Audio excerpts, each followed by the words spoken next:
오늘부터 12월 25일 성탄까지 기독교는 대림절이라는 절기로 지킵니다. 대림절 또는 대강절이라고 부르는데 무슨 절기인지 한자로 보면 의미가 좀 더 명확해집니다. 기다릴 대자를 쓰죠. 둘 다. 그래서 대강절은 내릴 강자, 내려오심을 기다림. 대림절은 임재할 때 그 임자죠. 그래서 주의 임재를 기다림. 그러니까 기다릴 대자가 둘 다 있으니까 두 명칭 모두 예수님께서 이 땅에 오심을 기다린다 이런 뜻인데 성탄 4주 전 주일부터 시작이 됩니다. 오늘부터입니다. 올해는 오늘부터. 그런데 원래 대림절은 주현절을 준비하기 위한 절기였습니다. 여러분 주현절이라고 혹시 들어보셨어요? 처음 들으세요? 주현절. 들어는 보셨죠? 예전에 어렸을 때부터 아무튼 뭐 주현절이 있었어요. 우리 옛날에 저기 보면 이렇게 막 강대상에 색깔별로 이렇게 막 들여놓고 막 이래. 그거 다 기억나시죠? 요즘에 많이 안 하는데. 그게 주연절이 뭐냐면 또 한자로 보면 알 수 있는데 나타날 현자입니다. 나타날 현자. 그래서 주님이 나타나심. 그러면 주님이 이 땅에 나타나셨다 그러니까 언뜻 생각하면 꼭 성탄절 같잖아요. 근데 왜 성탄절 따로 있고 주연절이 따로 있을까요?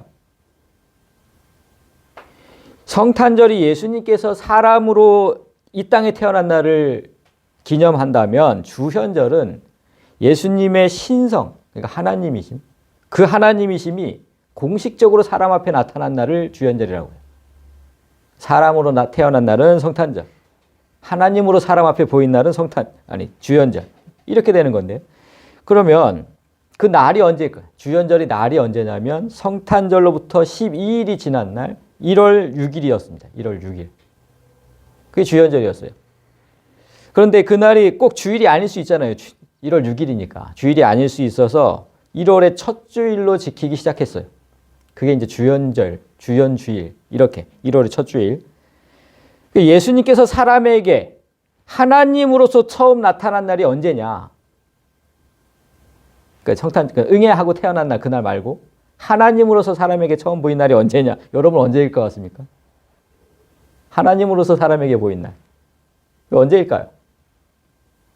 그거 가지고 이제 좀 제가 이제 얘기를 할게요. 옛날에 그러니까 4세기경인데 390년 정도에 이제 그 로마 예수님 태어날 때도 로마 시대였잖아요. 그때까지 이제 로마 시대였는데 이렇게 보면 로마가 이제 동로마 서로마를 이렇게 갈라졌을 때가 있거든요. 동로마 서로마. 그런데 그렇게 로마가 갈라졌을 때 서로 이제 그 예수님이 하나님으로서 나타난 날이 서로 달랐어요. 동로마는 어디? 그러니까 동로마는 뭐라고 했냐면 세례 요한으로부터 세례 받았을 때. 그러니까 그때부터 예수님의 이제 공생애가 시작됐잖아요. 그러니까 그때가 하나님으로서 사람에게 처음 나타나신 날이다. 세례받은 날. 그렇게 주장을 했고 서방 쪽은 서방 교회에서는 뭐라 그랬냐면은 동방 박사가 예수님을 처음 받았을 때. 왜냐하면 어차피 예수님은 신성을 가지고 태어나셨는데 엄마 말고는 사람이 처음 본 날이 그날이다 이 말이에요. 처음 본 날. 동방 박사가. 그렇게 이제 서로 우긴 거예요. 그러니까 서방 교회 주장대로라면 그러니까 동방 박사들이 예수님을 처음 본 때가 예수님 나신 후로부터 12일째 되는 날이라고 이제 주장하는 거잖아요. 그죠? 근데 성경에 어떤 근거가 없어요. 그런 게 어디 있어요? 왜 1월 6일로 했을까요? 그게 이해가 안 되는 거예요. 그런 근거가 없어요. 그리고 또 동방교회의 주장대로라면 예수님께서 세례를 받은 날이 1월 6일이라는 건데 그것도 없잖아요, 성경에. 아니 무슨 근거로 1월 6일이 지금 주현절이라고 만들어 놓은 건지 이해가 안 되는 거예요. 성경에 어떤 근거가 없어요. 그러니까 성경에 어떤 근거도 없는 주현절을 만들어 놓고 그 주현절을 기다리라고 하는 또 대림절을 또 만들어 놓고 이런 것들이 성경에 아무 근거도 없는 절기라고 이제 공격받으니까 주현절은 없애버렸어요. 없어졌잖아요. 이제 뭐 교회가 달력에도 해놓지 않잖아요. 그냥 대림절만 예수님을 기다린다는 절기. 그 대림절만을 저렇게 달력에 새겨놓고 있는 거예요. 지금 새겨져 있거든요. 대림절이라고. 그런데 그 대림절의 그 기다림이라고 그랬잖아요. 기다리는 절기. 그 기다림이 도대체 무슨 기다림인지도 명확하지가 않아요. 뭘 기다린다는 건지. 이 대림절이 만들어질 때부터 예수의 초림과 재림을 모두 포함한다고 했거든요. 초림, 2000년 전 그 처음 오셨을 때, 그리고 다시 오실 예수님. 둘 다 포함한다. 아, 그런데 재림은 이해를 하겠어요. 재림은. 앞으로 오실 예수님을 기다리는 거니까. 그러면 2000년 전에 오신 그 초림은 그 기대한다는 게 무슨 뜻일까요? 오심을 기대한다는 게? 그건 말이 안 되잖아요. 과거의 일을 기다린다는 거는 말이 안 되는 거잖아요. 근데 초림과 재림을 모두 포함한다. 이렇게 해놨다니까요. 그것부터가 이제 그 말 자체가 성립이 되지 않아요. 그런데도 오늘날 이 절기가 어떻게 돼 있냐면 아까 말씀드렸듯이 성탄 4주 전부터 성탄까지잖아요. 그럼 뭐가 돼요? 초림을 기다리는 거잖아요. 그렇게 돼버리잖아요. 아, 얼마나 잘못된 겁니까? 다시 오실 예수님을 기다리는 게 아니고 성탄 전까지 4주간을 기다리는 거야. 그리고 딱 성탄절이 오는 거고. 그 2000년 전에 오신 예수님은 무슨 기다려요? 뭘 기다린다는 거예요? 이게 도대체 잘못된 거 아니에요? 너무 잘못됐잖아요. 제가 말씀을 전하면서 자꾸 교회를 비판하고 목사를 비판하는 거 이거 좀 안 하고 싶은데 뭐 이렇게 절기마다 다 잘못됐냐고. 추수감사절, 맥주감사절, 뭐 대림절, 뭐 제대로 된 게 하나도 없는 거예요. 뭐 안 할 수가 없어요. 제가 목사가 하는 일이 뭡니까? 성도들에게 바로 가르치는 거잖아요. 너무 잘못된 거 아닙니까? 그런데 제가 더 마음이 아픈 것은 그렇게 4주간을 기다리다가 오늘부터 4주간을 딱 기다렸어. 그리고 세계 모든 교회가 예수님이 생일이라고 생각하고 있는 12월 25일 그렇게 알고 있죠. 예수님 생일이라고. 그날도 예수님과는 아무런 관계가 없는 예수님 태어나신 날이 아니라는 거죠. 그게 더 마음이 아픈 거지. 예. 아무도 예수님의 나신 날을 알지 못해요. 성경에 기록되어 있지도 않고 그 누구도 알지를 못해. 누구도. 동방박사들이 예수님을 처음 본 날도 알 수 없고 예수님이 세례 받은 날도 알 수 없고 예수님이 태어나신 날도 모두 성경에 기록되어 있지 않아요. 그러니까 아무도 알지 못해요. 근데 왜 그렇게 다 정해놓고 자기들 마음대로 정해놓고 원래 12월 25일은 로마인들이 태양신 미트라의 탄생을 기념하는 날이었죠. 자, 로마인들이 태양신 미트라의 탄생을 기념하는 날 미트라 바사제국 즉 페르시아가 섬기던 신 이렇게 제가 써놨는데 작년 성탄 전에도 제가 한번 설명한 적이 있었어요. 그런데 이제 지금 영상으로 남겨놓지 않았기 때문에 영상으로 보시는 분들도 있고 처음 지금 들으시는 분도 있기 때문에 한 번만 더 설명을 하겠습니다. 올해까지만. 이 미트라는 성경의 바사제국 그러니까 지금 바사를 지금 페르시아거든요. 이거 우리나라 그 음역으로 해서 바사라고 한 건데 이렇게 보면 여기 지금 바사가 있죠. 바사제국. 이게 지금 이 색깔을 칠해놓은 게 전부 바사제국이거든요. 근데 여기 지금 여기 보시면 여기 지금 장화 모양으로 된 거 지금 이탈리아잖아요. 로마. 오늘날의 이탈리아. 여기 나중에 이제 이렇게 지금 이 나라가 전부 이제 또 로마 제국으로 이제 변하잖아요. 로마 제국. 근데 어쨌든 지금 이 바사 제국으로 등장하는 이 페르시아가 전체가 섬기던 그런 신이었던 거예요. 미트라가 태양신이었어요. 태양신. 근데 후에 로마가 이 지역까지 다 점령했을 때 이 종교가 자연스럽게 로마까지 아니 여기서 섬기던 사람들인데 로마 시대가 됐다고 그 종교가 없어져요? 당연히 로마 시대까지 다 그 종교가 오겠죠. 퍼진 거예요. 그러니까 오늘날 지금 선거 뭐 이렇게 때문에 온 나라가 시끄러운데 그 정치인들이 어떻게 하냐면 표를 의식하잖아요. 그 기독교 표를 의식하고 불교 표를 의식하고 뭐 이런 거 의식을 하잖아요. 똑같아. 그때도 종교를 무시하지 못하는 거예요. 그러니까 세계를 제패하던 로마 정부도 많은 국민이 지금 그 미트라라는 신을 섬기니까 인정을 해줘요. 뭐 다른 나라 신이었다 뭐 이렇게 하지 않고 다 인정을 해줍니다. 그 종교는 진짜 무시하지 못하는 거거든요. 그러니까 그들의 요구를 정치적으로 들어준 거예요. 그래서 12월에 해가 길어지는 동지. 그러니까 동지가 무슨 날이에요? 밤이 제일 긴 날이 동지잖아요. 그 동지가 딱 지나면 그때부터는 낮이 길어지는 거죠. 이제 밤이 점점 짧아지고. 그러니까 그때를 맞춰서 태양이 탄생한 날이다. 그렇게 된 거예요. 낮이 길어지고 밤이 짧아지니까. 그러니까 동지를 기점으로 태양을 탄생하는 기념 축제를 열어주었다. 그날이 12월 25일이었던 거예요. 제가 잠시 보니까 올해는 12월 22일인데 음력이니까 매날 바뀌는 거죠. 근데 아무튼 그 즈음이에요. 그러니까 12월 25일로 딱 정해놓고 국민의 환심을 살 목적으로 국가기념일로 만들어버렸어요. 로마 정부가. 너무나 많은 국민이 믿으니까. 그래, 좋아. 그럼 이 날을 국가기념일로 만들자. 이렇게 된 겁니다. 그런데 이들과 종교적 갈등에 있던 기독교인들이 문제였던 거죠. 우린 절대로 그 우상을 받아들일 수 없다. 이렇게 된 거지. 그런데 이제 로마가 국가적 축제로 만들어 버리니까 위기감을 느낀 거예요. 야, 큰일 났는데. 이게 국가적 축제가 돼버리면 점점 더 미트라 신을 섬기는 사람들은 많아질 거고 기독교인은 줄어들 거고 이렇게 되는 거예요. 뻔하네. 위기감을 느껴요. 그래서 머리를 맞대고 의논을 합니다. 어떻게 할까? 어떻게 할까? 그래서 기가 막힌 방법을 찾아낸 거예요. 기가 막힌 방법. 이교도들이 그 태양신을 숭배하는 그날, 미트라 신을 섬기는 그날을 예수님께서 탄생한 날로 만들어버리자. 참 정말. 이렇게 된 겁니다. 그때부터 지금까지, 그 400년 경부터 지금까지, 지금 1600년이 됐죠. 12월 25일이 예수님 탄생일이 된 거예요. 이날이 그렇게 만들어진 거예요. 얼마나 참 어이가 없습니까? 오늘날 이런 사실을 일부 언론이 보도를 하면서 비판을 했어요. 성도들이 잘 몰라서 그렇지. 일부 언론들이. 이게 좀 너무 잘못된 거 아니냐. 예수님 태어난 날도 아닌데. 그 이단들은 또 기독교를 공격하는 중요한 수단으로 삼았죠. 저것들은 뭐 제대로 된 게 하나도 없다. 성탄절이 아닌데 성탄절이라고 한다.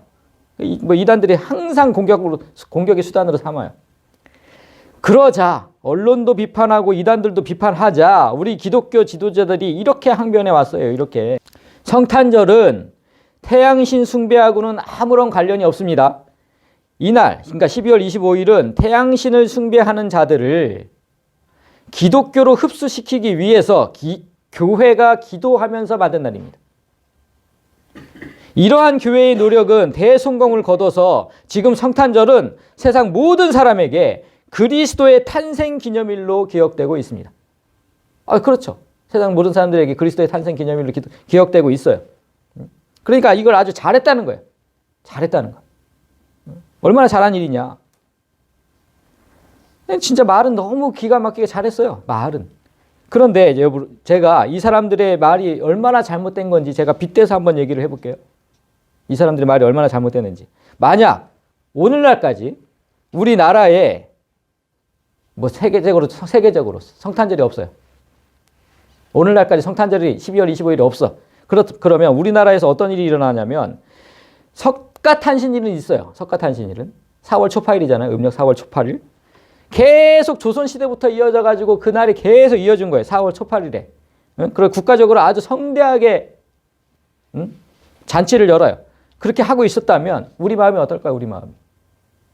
우리는 성탄절이 없고 불교는 그냥 1년에 그냥 4월 초파일날 성대하게 잔치를 해. 그럼 항상 우리는 기분이 안 좋겠죠. 국가적으로 그걸 열어준다 그러면 기분이 안 좋겠지 당연히. 그래서 각 교단 총회장들이 모여서 회의를 한다고 가정을 해보세요. 그래서 석가탄신일에 점점 더 많은 사람이 참가해서 즐기고 있는데 그냥 이렇게 두었다가는 기독교인은 줄고 불자들은 늘어날 건데 어떻게 할까요? 그냥 뭐 예장 합동 뭐 감리교 뭐 성결교 침례교 다 그냥 모여가지고 회의를 한 거예요. 이거 어떻게 할까요? 불교 신자들은 계속 늘어나고 기독교인들은 계속 줄고 이게 회의를 했다고 치면 그렇게 오랜 회의 끝에 이제 고육지책이 나온 거예요. 좋은 생각이 있습니다. 올해부터 석가탄신일을 예수 탄생일로 정해버립시다. 맞불을 놓읍시다. 지금 400년 전에, 그러니까 1600년 전에 그렇게 지금 된 거예요. 그렇게. 제가 지금 똑같이 비유를 한 거예요. 이게 말이 돼요? 석가탄신일날, 그날 예수 탄생일로 정합시다. 그래서 그 사람들을 기독교로 끌어들입시다. 만장일치로 가결되었음을 선포합니다. 탕탕탕. 이렇게 된 거예요. 성탄절은 이렇게 어이없는 결정으로 만들어진 거예요. 그런데 여러분, 하나님께서는 예수님이 탄생하신 날을 기념하라고 하셨을까요? 성경에 어떤 구절도 그런 데가 없죠. 예수님의 탄생하신 날을 기념하라는 어떤 구절도 없어요. 예수님과 함께 지내던 제자들, 12제자들은 실제 예수님 생일을 알고 있었겠죠. 어떻게 스승의 생일을 몰라요? 3년 동안 같이 다녔는데. 그리고 갈릴리 그 마을에서 같이 자란 제자도 있고 친척도 있고 당연히 알죠. 생일을 당연히 압니다. 그래서 하나님께서 원하셨다면, 만약에 하나님께서 원하셨다면 사도들이 세운 그 초대교회에서는 예수님 생일날 정확한 날에 성탄절을 지켰겠죠. 당연하지 않습니까? 다 아니까, 생일을 아니까. 그런데 성경 어디에도 초대교회가 성탄절을 지켰다는 구절이 없어요. 없잖아요. 성경도 사도들도 예수님 나신 날을 기념하지 않았는데 왜 우리는 그 우상을 섬기던 날에 예수님 탄생하신 날이라고 이렇게 맨날 그냥 12월 25일 어쩌고 저쩌고 그걸 왜 하는 겁니까? 태어난 날이라면 내가 말을 안 하죠. 왜 하는 걸까요, 이거?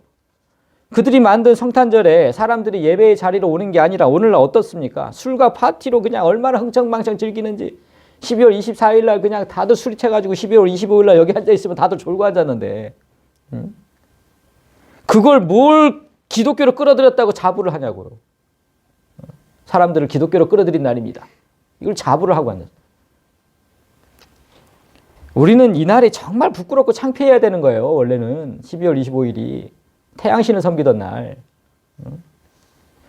전 진짜 제안을 하고 싶은데 굳이 예수님 탄생일을 만들고 싶다면 언제가 제일 좋을까요? 성경적으로. 성령 강림절에 성령 강림절. 성령 강림절. 왜냐하면 성령은 누구의 영? 예수의 영이에요. 예수의 영. 예수의 영이 이 땅에 오셨잖아요. 그리고 그날 어떤 일이 일어났냐면 교회가 만들어졌어요. 처음으로. 교회가 뭡니까? 예수의 몸. 그럼 예수의 몸과 영이 다 이 땅에 처음으로 오신 날이라고. 맞잖아요. 예수님 탄생한 날. 성령 강림절이 제일 정확한 거예요. 왜냐하면 성령 강림절은 또 성경에 정확하게 날짜도 기록되어 있거든요. 날짜도 정확해요. 77절이잖아요. 오순절. 아니 근데 왜 하필이면 우상의 탄생일로 정해가지고 이러고 있냐고. 성령 강림절 얼마나 좋아요. 그날이 진짜 좋죠. 그날이. 성경에도 있고 의미도 정확하고. 오늘 우리에게 주시는 말씀을 통해서 예수님을 기념하고 기다린다는 게 어떤 의미인지 좀 바로 깨닫기를 원합니다. 바로. 그리고 교회력과 신앙을 바로 잡아가는 개혁의 주체들이 되시기를 소망합니다. 자, 오늘 우리가 함께 읽은 본문은 제목이 성전에 올라가는 노래로 되어 있어요. 자, 앞에 제목 써 있죠? 제목, 성전에 올라가는 노래. 그러니까 시편은요, 시편은 120편부터 134편까지 우리가 지금 130편을 읽었는데 134편까지 모두 15편이잖아요. 15편이 성전에 올라가는 노래로 되어 있습니다. 다 그렇게 써 있죠. 성전에 올라가는 노래로. 그런데 이 15편을 다시 3편씩 나눠요. 그럼 3개씩 나누면 5개가 되죠. 세트가 5개. 5세트로 되어 있는데 그래서 120, 121, 122편이 한 세트. 그 다음에 123, 124, 125 한 세트. 이렇게 되는 거예요. 계속. 이런 식으로 나가요. 그래서 한 세트 중 첫 번째 시는 성전을 떠나 사는 삶의 고단함과 고통을 노래함. 첫 번째 시는. 그리고 두 번째, 그 세트를 지금 얘기하는 거예요. 그리고 두 번째 시는 성전을 향해 올라가며 감격과 기대로 가득 찬 노래함. 그 다음에 세 번째 시는 성전 마당에서 예배하며 누리는 은혜와 복을 노래함. 이렇게 지금 되어 있어요. 모든 시가 120부터 134까지. 그러니까 이렇게 구성된 15편의 시는 그럼 언제 써졌느냐? 모두 바벨론 포로 이후에 지은 시라는 데 이견이 없어요. 포로에서 돌아와서. 그래서 이 시에는 포로된 자들의 그 고달픈 삶이 고스란히 배어있고 구원을 기다리는 간절한 마음이 표현되어 있는 거죠. 성전을 떠나 사는 삶. 지금 우리 이 시대에도 성전을 떠나 사는 사람들이 얼마나 많습니까? 이 교회 이 자리에 없는 사람들. 그 사람들의 고단함과 고통을 노래하고 그리고 성전을 향해 올라가면서 감격과 기대 이걸 노래하고 성전 마당에서 예배하며 누리는 은혜와 복을 노래하고 지금 134편까지 이렇게 되어 있거든요.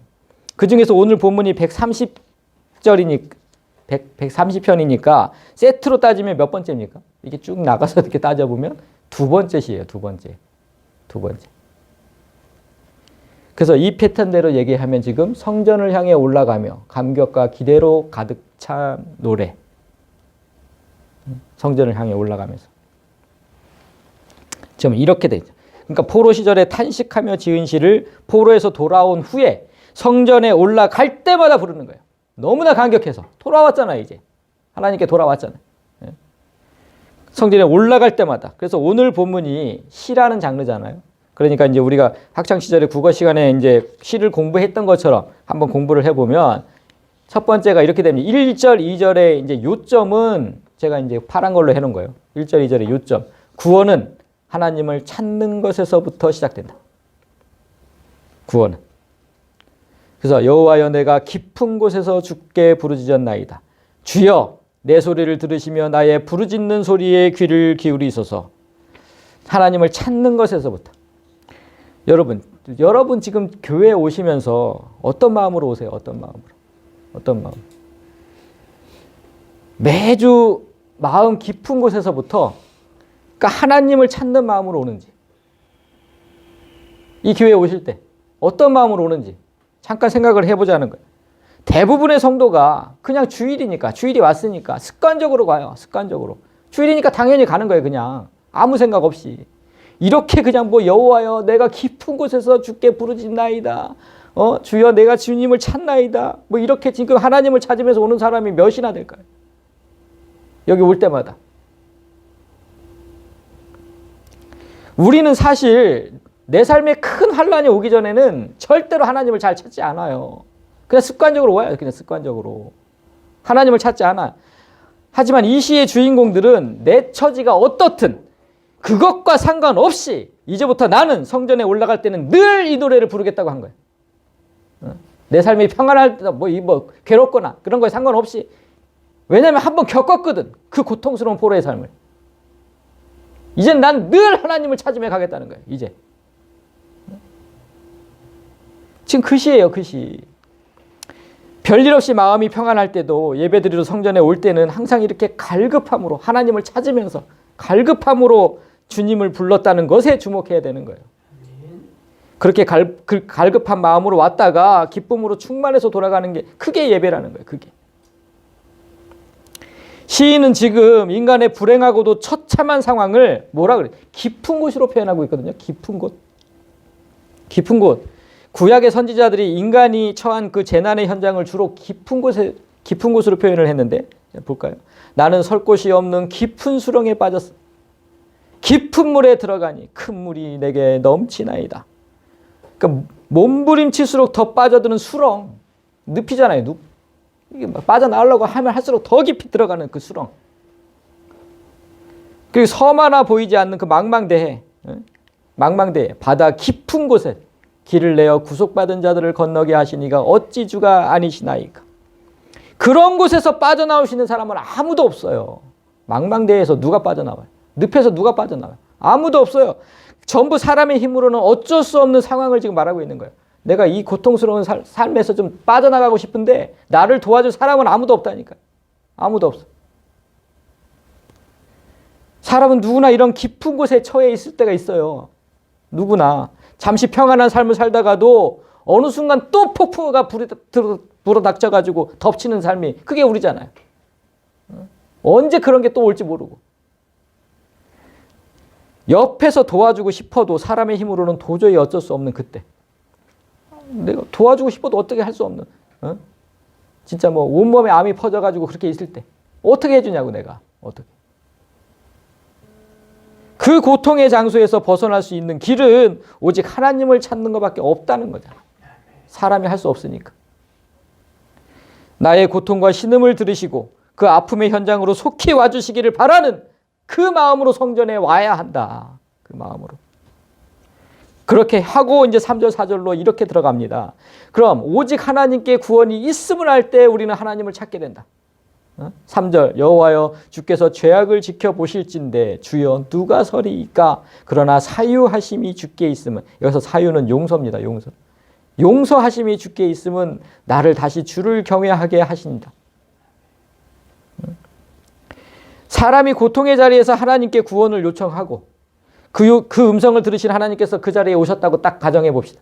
오셨어요. 내가 하나님을 찾으니까 이 자리에 딱 오셨어. 그런데 오셔가지고 하나님 오셔가지고 내가 지은 죄를 낱낱이 얘기를 해. 너 지난주 이런 죄 졌잖아. 너 지난주 이런 죄 다 아신 하나님께서 내 앞에서 다 그 죄를 낱낱이 밝히시고 그 죄에 대해서만 신문을 하셔. 나를 뭐 도와주시는 게 아니라. 만약에 그런다고 가정을 해보세요. 그러면 우리에게 무슨 기쁨이 있을까요? 우리에게 무슨 기쁨이 있어요? 성경에 그런 경우를 당한 사람이 있어요. 하루아침에 재산과 자녀를 모두 잃고 자신의 몸도 죽어가는 그런 경우를 당했던 욥이 그 하나님 앞에 탄식하는 장면을 잠시 보겠습니다. 하나님, 내가 바다입니까? 내가 바다 괴물입니까? 주께서 어찌하여 나를 지키시나이까? 무슨 뜻이냐면 창조주 하나님께서 혼돈의 바다 그리고 그 바다의 용을 감시하시듯이 욥은 하나님께서 자신을 그렇게 감시하신다고 지금 호소하는 거예요. 왜 그렇게 나를 감시하십니까? 왜 내가 무슨 죄를 지을까 봐, 무슨 죄를 짓나 그냥 불꽃 같은 눈으로 떠가지고 왜 그렇게 나를 감시하십니까? 하나님의 지키심은 그러니까 나를 보호하는 게 아니고 계속되는 감시와 억압이라는 거예요. 다음 절을 보면 이러므로 내 마음이 뼈를 깎는 고통을 겪느니 차라리 숨이 막히는 것과 죽는 것을 택하겠습니다. 욥이 한 말이에요. 욥이 한 말. 이렇게 탈출구 없는 삶이라면 차라리 죽음을 택하겠다. 나는 하나님 앞에서 이렇게 얘기했어요. 이렇게 숨이 막히도록 감시를 당할 바에야 차라리 죽는 걸 택하겠다. 그러니까 하나님께서 인간이 지은 죄를 따져 물으면 거기서 빠져나올 사람이 누가 있어요? 이렇게 뼈를 깎는 고통을 나한테 주실 거라면, 뼈를 깎는 고통을, 그럼 난 차라리 죽겠다. 차라리 날 죽여주세요. 저도 옛날에 진짜 많이 했던 말입니다. 차라리 주를 죽이시라고. 이렇게 두지 마시고. 그래서 욥은 결국 하나님께서 떠나주실 것을 간구하게 돼요. 다 떠나달라고. 내가 생명을 싫어하고 영원히 살기를 그것도 원하지 않으니까 제발 나를 놓아달라고. 제발. 뭐 영생이고 뭐고 이런 거 다 필요 없으니까. 지금 너무 고통스러우니까 지금. 내 날은 헛것이니이다. 하나님의 간섭을 적극적으로 지금 거부하는 거예요. 적극적으로. 제발 나를 놓아달라고. 지금 겪는 고통이 너무 크니까 이제 제발 나를 좀 지켜보지 마시라고. 이 모든 불행이 다 하나님의 심판 때문에 온 거 아닙니까? 나를 제발 좀 놔두세요.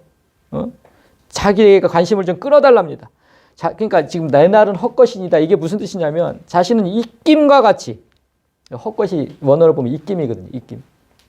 입김과 같이 순식간에 사라지는 허무한 존재이니 후 보면 없어지잖아요. 그런 존재에 나는 살다가 그냥 없어지는 그런 존재, 70년, 80년 살다가 그냥 없어지는 그런 존재. 하나님은 영원히 계시지만.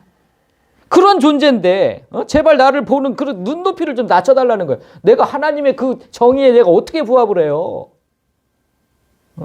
내 삶은 그런 거니까, 내 존재는 그런 존재니까, 좀 그 눈높이를 좀 낮춰달라니까. 나를 보는 눈높이를.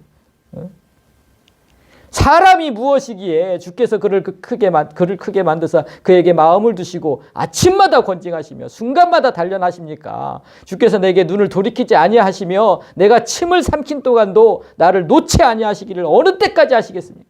대체 어느 때까지, 언제까지 할 겁니까? 그거를. 너무나 고통스러운 거예요. 너무나. 사람이 뭐 그리 대단한 존재라고 이렇게 순간마다 점검하시냐는 거예요. 언제까지 나를 지켜보시며 침 삼킬 동안에도 나를 그 침 삼키는 그 순간에도 나를 감시하시렵니까? 이제 제발 그만 좀 하십시오. 제발. 대단한 존재가 아니니까 나는. 하나님에 비하면 나는 정말 순식간에 없어지는 그런 존재니까 제발 나에 대한 그 기대치 좀 낮춰주십시오. 뭘 그렇게 내가 잘못했다고 이런 고통을 주십니까? 뭘 그렇게 잘못했다고. 근데 욥이 지금 너무 이렇게 탄식을 하는데 시편에서 다윗은 뭐라고 또 얘기를 하냐면 지금 사람이 무엇이기에 이렇게 시작했잖아요. 다윗이 사람이 완전히 반대되는 고백을 하죠. 사람이 무엇이기에 주께서 그를 생각하시며 인자가 무엇이기에 주께서 그를 돌보시나이까. 그러니까 사람을 하나님보다 조금 못하게 하시고 영화와 존귀로 간을 씌우셨나이. 사람이 뭐길래 도대체 이렇게까지 우대하십니까? 도대체. 욥하고는 정반대의 말을 하는 거예요. 욥은 그냥 입김과 같이 날아가는 존재라고 했는데 이렇게 연약한 사람을 하나님보다 조금 못한 존재로 조금 못하다 조금 참. 그리고 귀하게 여기시는 하나님의 은혜에 감사하고 있잖아요. 다윗은. 그러나 다윗과 반대로 욥이 경험하는 하나님의 관심과 보호는 참을 수 없는 억압과 계속되는 감시일 뿐이에요. 너무 고통스러워요. 이런 현상이 일어나는 이유는 지금 욥이 너무나 고통스러운 현장이 있기 때문이거든요. 우리도 그래요. 너무나 고통스러우면 하나님이 나를 지켜보시는 게 그게 은혜라고 생각 안 돼요. 그냥 심판이라고 생각되어지지. 제발 나한테 좀 관심 좀 끊어달라고. 그렇게 될 수밖에 없어요. 자식들이 부모의 관심을 좀 덜 받길 원하는. 좀 나를 좀 그냥 놔두라고 좀. 그 똑같은 거지 지금. 그런데 오늘 본문, 우리가 함께 읽은 오늘 본문의 시인은 그럴 때라도 나를 떠나달라는 부탁이 아니라, 하나님 나를 떠나주세요 이런 부탁이 아니라 하나님의 도우심을 더욱더 간구해야 한다고 말을 하는 거예요. 오늘 본문은.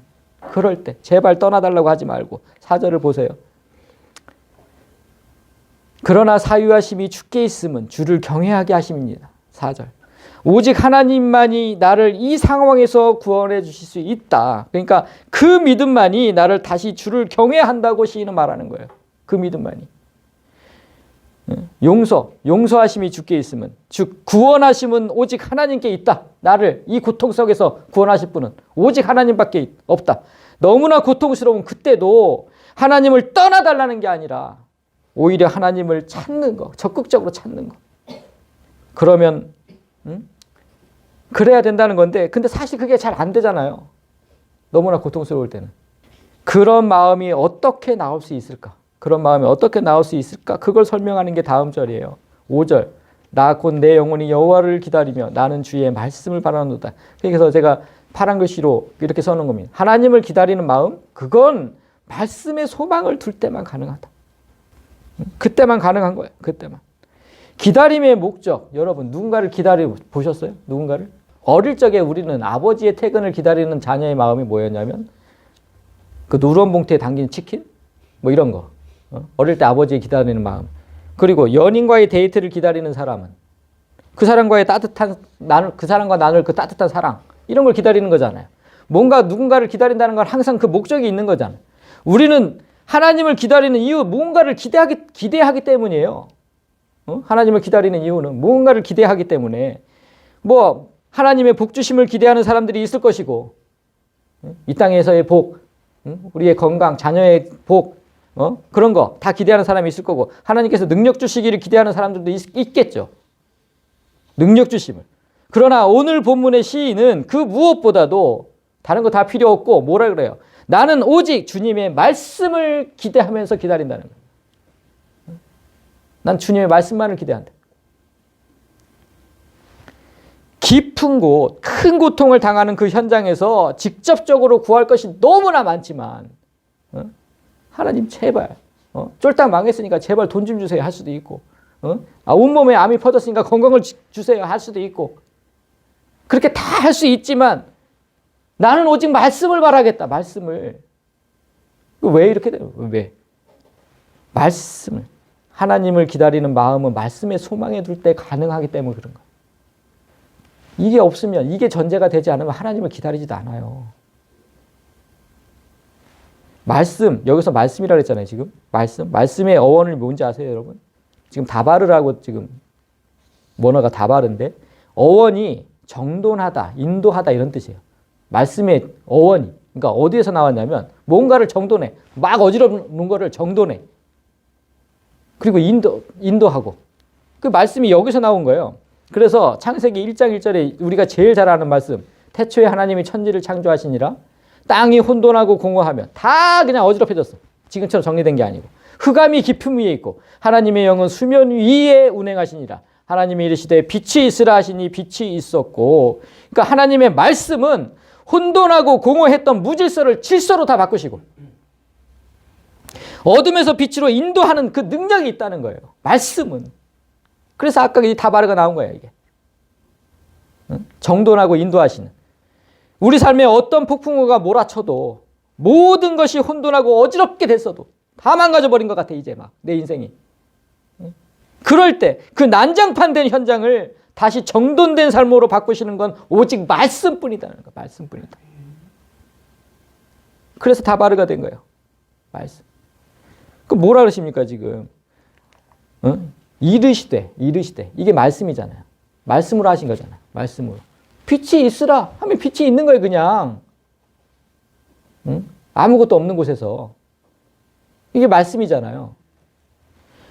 그러니까 아무개가 있는 곳에, 아무개가 있는 곳에, 그 어두운 곳에 빛이 있으라. 그럼 그 순간 빛이 있는 거예요. 그냥 말씀은 그런 거예요. 내 삶의 어둠은 물러가고 그때 모두 파괴되어 버린 상 같아도 하나님께서 뭔가 있으라 하시면 모두 다 새롭게 창조되는 그게 말씀인 거 아닙니까? 그러니까 말씀을 기대하는 거 그거 외에는 뭐가 있어요 우리가? 뭐가 있냐고. 뭘 또 그냥 뭐 건강 주세요, 재산 주세요, 뭐 이런 거 필요 없고 말씀만 구하면 되는 거 아니겠습니까? 그래서 다음 절이 기다림은 정말 간절할수록 빛이 난다는 거예요. 기다림은 파수꾼이 아침을 기다림보다 내 영혼이 주를 더 기다리나니 참으로 파수꾼이 아침을 기다림보다 더 하도다. 3번의 기다림을 통해 말씀을 기다리는 애타는 심정을 지금 표현하고 있는데 파수꾼의 기다림 정말 간절한 우리 군대 갔다 오신 남자분들은 다 알고 밤에 그거 불침번 그리고 뭐 밤에 초소에서 그 추운 데서 그거 해보신 남자분들은 다 알아요. 더욱이나 지금 이스라엘의 밤은 우리의 밤과는 다르죠. 그곳의 밤은 진짜 기온과 습도가 모두 낮아요. 몸은 정말 얼어버리고 너무너무 춥죠. 그리고 마음은 메마르게 되고 그런 밤이에요. 그런 밤. 우리나라도 사실 뭐 전방에 가면 영하 20도가 넘는데 그 밖에서 보철로 쓰고 있으려면 얼마나 춥겠냐고. 그런 밤에 홀로 성을 지키는 파수꾼에게 태양이 떠오르는 그 아침 그거만큼 바라는 게 더 있을까요? 너무너무 추우니까. 그런데 그거보다 그 파수꾼보다 더한 기다림이 뭐냐면 내가 너무너무 고통스러울 때 그 파수꾼이 기다리는 아침을 기다리는 것보다 내가 더 간절하게 하나님을 기다리게 된다는 거죠. 그래 이것 때문에 하나님이 잠깐 놔두시는 거라니까. 하나님을 좀 기다리고 바라라고. 우리 삶에 좀 고통스러운 일이 있는 거는 내가 하나님을 찾지 않으니까 도무지 찾지 않으니까.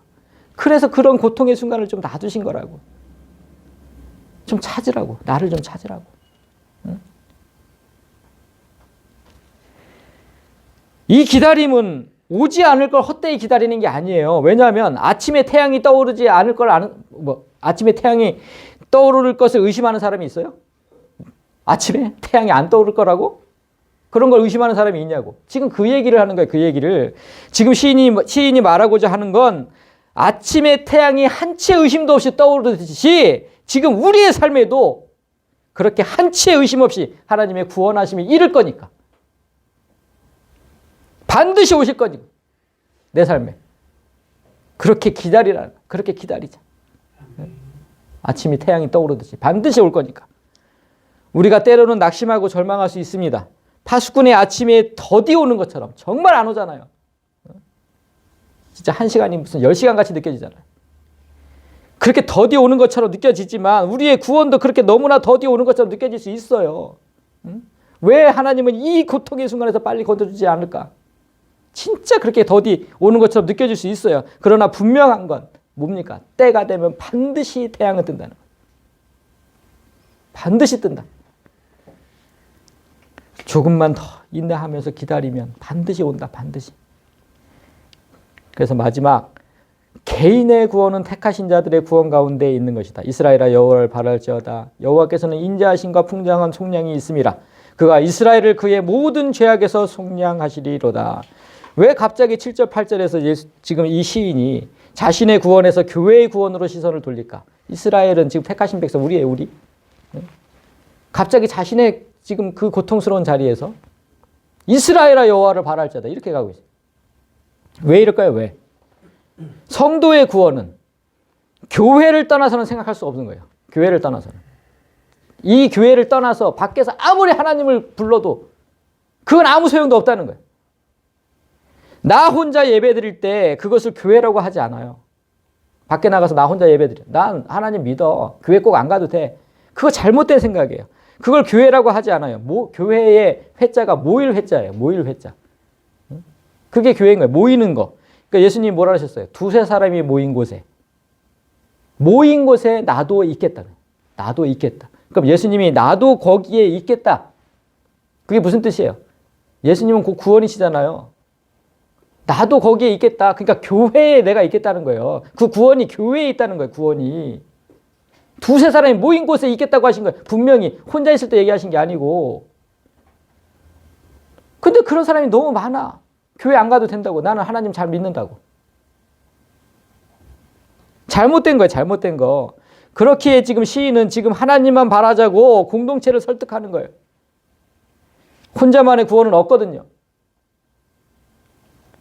그런데 여기서 지금 바라다, 바랄지어다 할 때 바라다가요. 그 야할이라는 단어인데 시간을 견디는 믿음의 행위. 즉 장차 하나님의 도우심을 확신하면서 현재를 인내하는 것을 말해요. 장차 하나님의 도우심을 확신하면서 현재를 인내하는 것. 그게 지금 바랄지어다요. 야할. 창세기 8장 10절을 보세요. 또 7일을 기다려 다시 이게 지금 노아죠. 노아 방주에 다시 비둘기를 방주에서 놓음에 또 7일을 기다려 비둘기를 내놓음에 다시는 그에게로 돌아오지 아니하였더라. 노아가 온 세상을 가득 채운 물이 빠지기를 지금 기다리는 장면인데 여기서 기다린다는 단어가 바로 야할이에요. 야할. 그러니까 구원해서 내가 나를 구원해 주실 그걸 기다리는 야할. 노아는 언젠가는 물이 빠질 것을 확신했죠. 언젠가는. 그러니까 자꾸만 보내는 거잖아요. 비둘기를. 확신했으니까. 그때까지 그저 기다린 거예요. 기다린 거. 어떻게 할 수가 없어요. 그 물을 우리가 어떻게 빼. 그냥 기다릴 수밖에 없는데. 그냥 기다리라고 기다려. 하나님의 때에 반드시 빠질 거니까. 그래서 7절이 이스라엘아 여호와를 기다리라고 한 거예요. 기다리라. 기다리라. 이스라엘아 여호와를 바랄지어다는 이스라엘아 여호와를 기다릴지어다. 기다릴지어다. 시인은 이 시의 마지막을 지금 노아처럼 시간을 견디고 현재를 인내하면서 여호와의 도우심을 기다리자고 공동체를 지금 설득하면서 이 시를 끝맺고 있는 거예요. 혼자만의 구원은 없습니다. 지금 교회에서 같이 해야 되는 거예요. 교회 같이. 누가 한 사람이 무너질 때마다 여호와를 기다립시다. 조금만 더 인내합시다. 이렇게 해주는 게 교회라고. 이렇게. 1절에서 저 보시면 여호와여 내가 깊은 곳에서 주께 부르짖었나 했잖아요. 여기서 깊은 곳을 아까 뭐라고 했냐면 몸부림칠수록 더 빠져드는 수렁이라고 했어요. 섬 하나 보이지 않는 망망대해라고 그렇게 얘기를 했잖아요. 그곳에서 빠져나올 수 있는 사람은 없잖아요. 물이 빠지기를 기다려야 하는데 그건 인간이 할 수 없는 일이니까. 사람이 어찌할 수 없는 그곳에 빠졌다면 반드시 하나님을 찾고 기다려라. 이게 오늘 시의 포인트입니다. 주께서 늦지 않게 오셔서 반드시 구원해 주실 것을 믿고 기다려야 한다. 그러나 한 가지 명심할 건 기다릴 때 단 한 가지 명심해야 할 거. 동반되어야 될 게 있어요. 기다리면서 하나님을 기다리면서 뭐가 경건함, 경건. 예전에 이런 일이 그러니까 그 시골에 살던 학생들이 서울로 유학 오는 경우가 있었는데 저도 이제 그런 그 친구가 있었는데 자식을 서울로 보낸 부모는 이제 농사를 지으면서 뒷바라지 하잖아요. 대학을 다 그렇게 보내고 막 뒷바라지 하잖아요. 처음으로 이제 그 부모 품을 떠나서 이제 서울에 와서 혼자 살아요. 그러면 처음에는 되게 부모가 보고 싶어요. 엄마 보고 싶고 막 이래. 그런데 이제 세월이 가요. 그러다가 진짜 막 그냥 부모가 오기만을 손꼽아 기다리는 막 그런 세월을 살다가 어떨 때 그렇게 부모를 기다리며 살던 자식이 언젠가 그 부모님을 오시는 날을 두려워해요. 언제 그럴까요? 뭔가 자기가 부모님한테 잘못했을 때 그래요. 뭔가 잘못했을 때. 요즘 인터넷 도박 때문에 우리 자녀들이 얼마나 많이 어저께도 그것이 알고 싶다. 아무튼 보니까 인터넷 도박에서 너무 많이 돈을 잃어가지고 그래가지고 막 사람들한테 돈을 꾸고 막 이러는 게 인터넷 도박에 빠져가지고 아무튼 그런 경우에 그 소식을 만약에 부모님이 들었어요. 대학 등록금을 500만 원, 600만 원 된 거를 다 진짜 뼈 빠지게 일해갖고 보냈는데 다 도박빚으로 탕진해버렸어. 그래서 학교 등록을 못한대. 그 소식을 듣고 올라오는 거예요. 그러면 예전에는 그렇게 엄마를 보고 싶어 했는데 이제는 그 엄마가 오는 게 너무 두려운 거지. 이제는 그렇게 되면 지금 바로 제가 예를 든 게 그것 때문이에요. 주님을 기다린다는 건 바로 이런 거예요. 신실한 마음으로 기다리는 자에게 주님의 오심은 간절해요. 진짜 간절해. 그런데 파수꾼이 아침을 기다림보다 더 주님을 기다리게 되는데 죄를 범하고 나면 주님의 오심이 부담스러워져요. 자꾸 주님의 낯을 피하게 돼요. 욥이 그랬던 것처럼 그냥 피하고 싶어져요. 그러므로 우리는 주님께서 오시기를 간절히 기다리되 의롭고 경건한 삶으로 기다려야 되는 거예요. 말씀대로 살면서 기도함으로 그런 삶을 살면 진짜 예수님, 하나님의 도우심은 때를 따라서 적절하게 딱 맞춰서 오실 거예요. 현실이 아무리 힘들고 어려워도 결코 죄를 범하지는 말자는 거죠. 아무리 힘들고 어려워도. 하나님은 경건한 믿음으로 기다리는 자를 결코 실망시키지 않으십니다. 예수님께서 기다리는 우리에게 하신 말씀을 보면서 말씀을 맺겠습니다. 예수님께서 뭐라 그러셨냐면 이런 일이 있었어요. 예수께서 길을 가실 때 날 때부터 맹인된 사람을 보셨대요. 처음부터 날 때부터. 근데 제자들이 물어서 이르되 라삐여, 이 사람이 맹인으로 난 것이 누구의 죄로 인함입니까? 자기입니까? 그의 부모입니까? 이 사람은 왜 이렇게 태어났습니까? 이게 물어요. 그러니까 예수께서 대답하시되 이 사람이나 그 부모의 죄로 인한 게 아니다. 그에게서 하나님이 하시는 일을 나타내고자 하십니다. 이렇게 얘기하셨어요. 그러니까 과거가 아니라, 예수님의 대답은 과거가 아니다. 누구의 죄 때문에 그렇게 된 게 아니다. 과거가 아니라 이 사람을 통해서 앞으로 하나님께서 하시고자 하는 일을 나타내려고 하는 거다. 앞으로 하나님께서